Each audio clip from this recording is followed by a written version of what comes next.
do you read Quran regularly? But do you actually implement Quran in your life?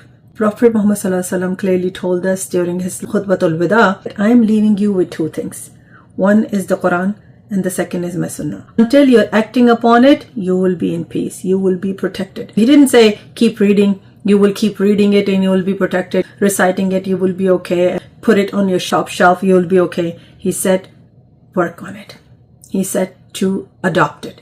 So knowledge to action is a very important key element of Islamic teaching. Knowledge without action is useless. In Quran, Allah subhanahu wa ta'ala has given us the guidance, the complete roadmap of our life. Two things. Tadabber and tafakkur. And together they actually allow you to create and implement the roadmap given to you in Quran in your life. So if you recite Quran, understand it with context and reflect upon it, the key piece remains is the action. If you understand Quran but you don't implement it in your life, there is no use. So remember to do tadabbur, tafakkur and action.